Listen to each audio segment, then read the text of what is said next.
Muito bem, amados, com a graça de Deus, chegamos ao 16º encontro tratando do livro de Apocalipse.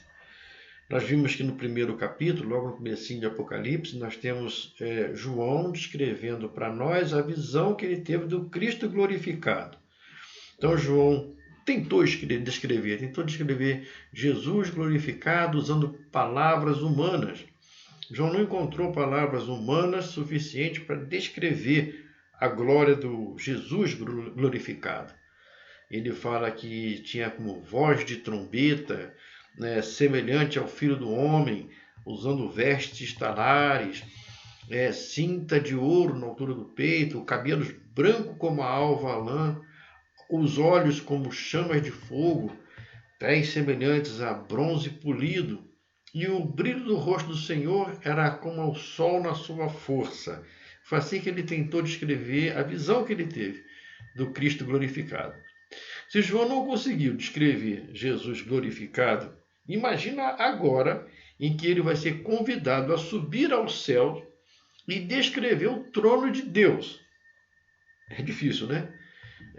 João ainda vai estar em espírito e ele vai ser convidado a subir, porque Cristo quer revelar para ele o que vai acontecer. A revelação de Deus para o homem ela é progressiva. Ela começa lá no Gênesis, onde o Senhor começa a se revelar aos homens através do livro de Gênesis. Perpassa por toda a Bíblia. Tem seu ponto áureo no ministério e vida do Cristo. Mas ainda tem coisas a ser reveladas. E agora, nesse momento, o Senhor vai se deixar revelar ainda mais. O que nós precisamos saber vai ser revelado agora. Se tem uma coisa além disso, talvez não seja tão impactante para a nossa salvação. Mas o que nós precisamos conhecer para a nossa salvação, para a nossa eternidade, fecha aqui nesse livro de Apocalipse. Então Jesus levou João até o que nós podemos chamar de sala do trono e permitiu que ele deixasse escrito para nós o que viu. E certamente o que nós mesmos veremos no futuro. Eu acredito que aquilo que o João está descrevendo aqui é alguma coisa do que nós veremos no futuro bem próximo. Mas como descrever aquilo que jamais foi descrito antes? Como você vai descrever alguma coisa que nenhum homem antes na face da Terra tinha visto? Como vai se descrever isso? Então vamos lá. Ele vai tentar escrever para a gente. Capítulo 4, verso 1 do livro de Apocalipse começa assim: depois destas coisas. Que coisas? A visão do Cristo glorificado, o Cristo que conhece a sua igreja desde o nascimento até a hora derradeira. Tudo o que acontece está debaixo dos olhos do Senhor, ele conhece, ele acompanha. Então ele fala assim: depois dessas coisas, olhei, e eis não somente uma porta aberta no céu, como também a primeira voz, aquela que tinha ouvido como som de trombeta a falar comigo, dizendo: sobe para aqui, e te mostrarei o que deve acontecer depois dessas coisas. A porta do céu é aberta e João é convidado a entrar. Jesus, ele mesmo, vai mostrar para João o que deve acontecer, o que vai acontecer, o futuro, a consumação dos séculos. Então Jesus começa revelando aqui o trono de Deus, porque o futuro está nas mãos de Deus. Ele conhece o passado, ele é dono do presente e é senhorio do futuro. Então o que vai acontecer conosco vai ser começado a revelar agora, sendo descrito com palavras humanas do sobrenatural. Versículo 2. Imediatamente eu me achei em espírito, porque carne e sangue não suporta contemplar o esplendor da glória de Deus. Então ele estava ali, mas estava em espírito. E eis armado no céu um trono, e no trono alguém sentado. Então João vê um trono, e sobre o trono ele está vendo alguém sentado. No Novo Testamento, nós encontramos 67 referências a trono. No Novo Testamento, 67 referências a trono. Dessas 67 referências a tronos no Novo Testamento, 47 estão no livro de Apocalipse. Mas no capítulo 4 de Apocalipse, são 12 referências a trono. A trono. A ideia aqui é o trono. Porque tudo que acontece, acontece ao redor, abaixo do trono de Deus. Deus dirige a história sentado em seu trono. Então João, em espírito, viu quem se sentava no trono e tentou descrever, coitado, com palavras humanas aquilo que ele está vendo. E veja então o que ele disse. Ele disse assim, versículo 3. E esse que se acha sentado é semelhante, vírgula, no aspecto, vírgula, a pedra de jaspe e de sardônio. Opa! É como ele consegue descrever. E tem mais. Ao redor do trono, um arco celeste semelhante ao aspecto de esmeralda. Vamos primeiro pensar em quem está sentado no trono, que João descreve como aspecto semelhante à pedra de jaspe e de sardônio. Então ele não consegue descrever o fulgor, o esplendor daquilo que ele estava vendo. Tudo que ele viu, então, foi brilho, luz. Deus é luz. A pedra de jaspe que João conhecia era mais cristalina e pura. E ele conhecia. Poderia ser comparado ao nosso diamante, mais bem polido diamante. O brilho de um diamante bem polido. Então poderia comparar ao brilho de um diamante bem polido. O sardônio tem cor vermelha, cor avermelhada. Então ele olha para o trono, ele vê como se fosse o reflexo de um diamante, uma cor branca, diamante, muito bonita, acompanhado de um tom avermelhado. Então João pode ter visto, sim, duas tonalidades de luz, uma branca e uma avermelhada, uma vermelha. E no redor do trono, ele fala que vê um arco que nós encontramos na visão revista e atualizada de Ferreira de Almeida como sendo arco-íris. Então, ao redor do trono, um arco de luz. Então, um arco, na versão de Ferreira de Almeida, revista atualizada, está escrito aí arco-íris. Se você ler na tua Bíblia, vai encontrar a palavra arco-íris.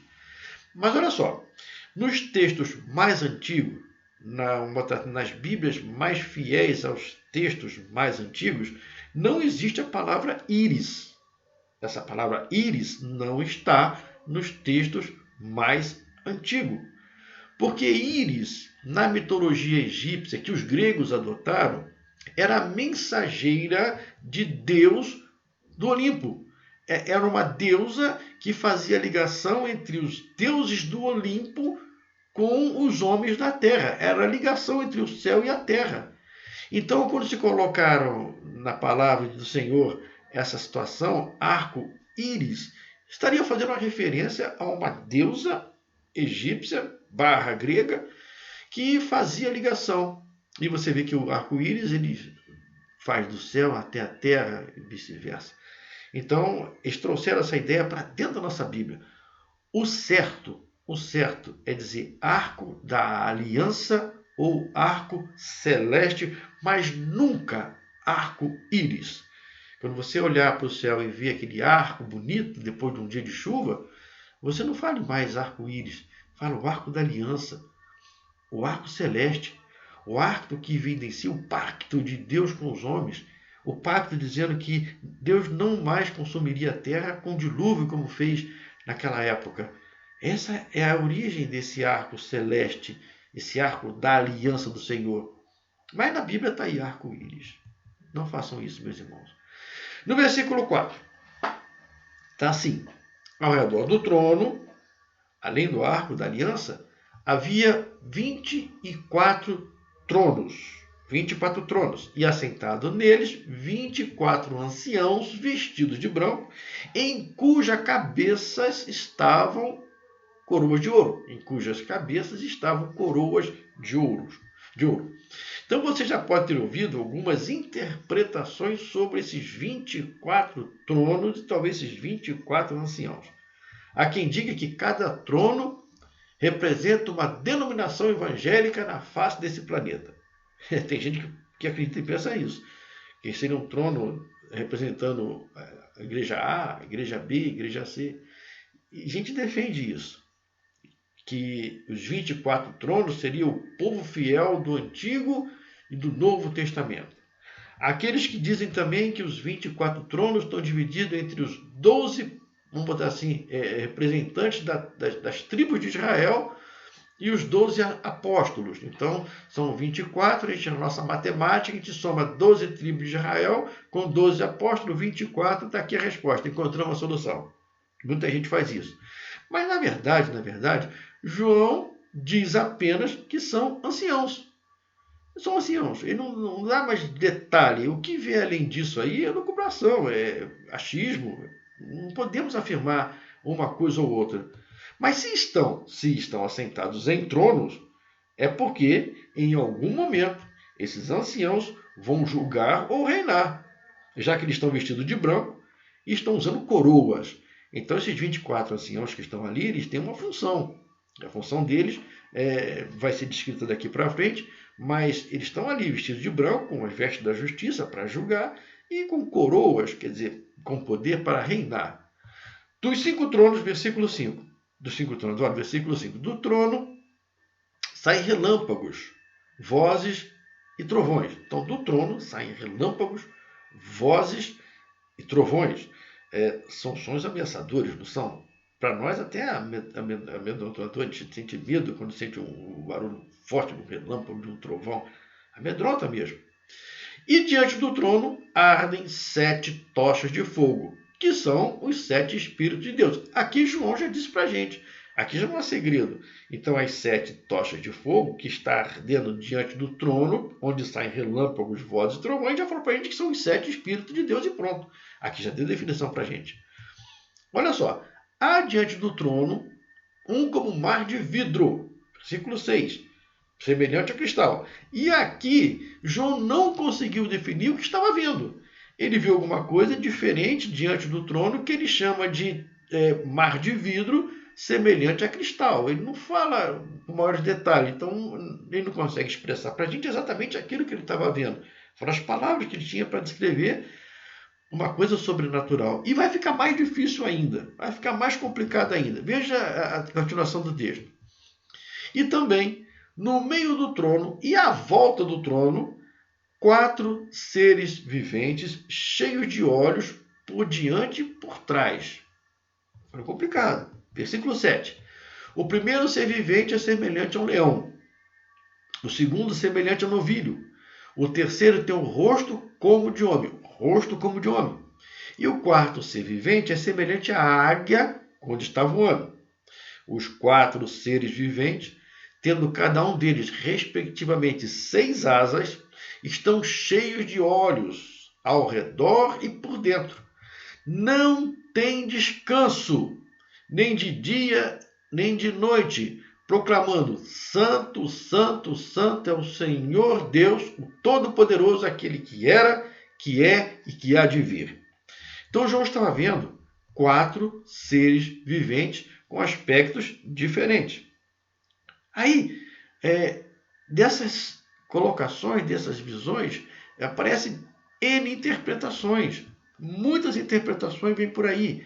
Você já deve ter ouvido, como eu, alguém afirmando que esses 4 seres viventes representam, por exemplo, os 4 evangelhos, já que Mateus apresenta Jesus como um rei, então apresenta Jesus como um leão. Marcos apresenta Jesus como um servo, como um novilho, como um boi que trabalham. Lucas já mostra Jesus perfeitamente humano. Então, o homem, a visão que aparece com o rosto de homem, seria o Evangelho de Lucas mostrando a humanidade de Jesus.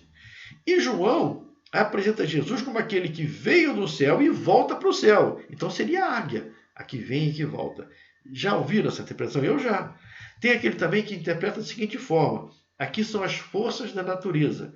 O leão mostra a supremacia dos animais selvagens. O novilho mostra a supremacia dos animais domésticos. A águia, a supremacia dos animais que voam. E o homem, a supremacia sobre todos os animais. Ou seja, seria a natureza rendendo glória a Deus.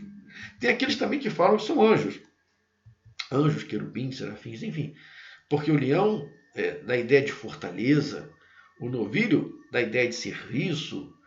O rosto do homem dá ideia de inteligência. E a águia de rapidez. Então já vai lucubrando e aí vai aparecendo algumas ideias, as pessoas vão colocando as ideias, mas nós não temos como realmente afirmar. Nós não sabemos exatamente quem são esses seres viventes, mas se eles estão diante de um trono é porque eles têm uma função. Agora a função nós temos aí.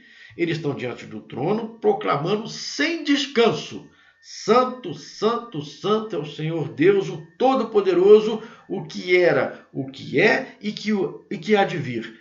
Então, a função deles é mais importante do que tentar definir quem eles são. Eles estão declarando: Santo, Santo, Santo é o Senhor Deus Todo-Poderoso. Estão prestando glórias, honras, dignificando aquele que está sentado no trono. Olha o versículo 9. E quando esses seres viventes davam glória, honra e ações de graça ao que está sentado no trono e ao que vive pelos séculos dos séculos, os 24 anciãos prostravam-se diante daquele que se encontra sentado no trono e o adoravam. E adoravam o que vive pelos séculos dos séculos, lançando suas coroas diante do trono, proclamando: Tu és digno, Senhor, nosso Deus, de receber a glória, a honra e o poder, porque todas as coisas tu criaste. Sim, por tua causa, por tua vontade, vieram existir todas as coisas. Não cabe a mim decidir ou definir quem são os 24 anciãos, nem os seres viventes, mas essa é uma verdade. Eles estão cultuando a Deus. Eles estão adorando a Deus. Os anciãos, os seres viventes estão celebrando, glorificando, dignificando aquele que era, aquele que é e aquele que há de vir até nós. Agora que João viu o Cristo glorificado, teve a visão do trono de Deus, ele e a nós será revelado a consumação desta era, o final dos tempos. Os selos vão ser abertos. O juízo de Deus vai ser apresentado na forma de trombetas, na forma de taças. Mas ao vencedor, lembre-se, ao vencedor, como foram aqueles irmãos da igreja de Éfeso, terá direito à árvore da vida. Ao vencedor, como os irmãos da igreja de Esmirna, terá direito à vida eterna. Ao vencedor, como foi prometido aos irmãos da igreja de Pérgamo, acesso ao reino de Deus. Aos vencedores, como foi prometido aos irmãos de Tiatira, autoridade no reino de Deus. Aos vencedores, como foi prometido aos irmãos da igreja de Sardes, vestiduras de justiça. Aos vencedores, como foi prometido aos irmãos da igreja de Filadélfia, permanecer no reino de Deus. Vocês já estão? Vocês vão permanecer no reino de Deus. E aos irmãos de Laodiceia foi prometido autoridade no reino de Deus. O que vem por aí não é para amedrontar o cristão, mas sim para encorajá-lo a seguir nos passos de Jesus. Para por aqui, logo, se Deus nos permitir, retornaremos estudando o livro de Apocalipse. Fiquemos todos na paz de Deus e até lá.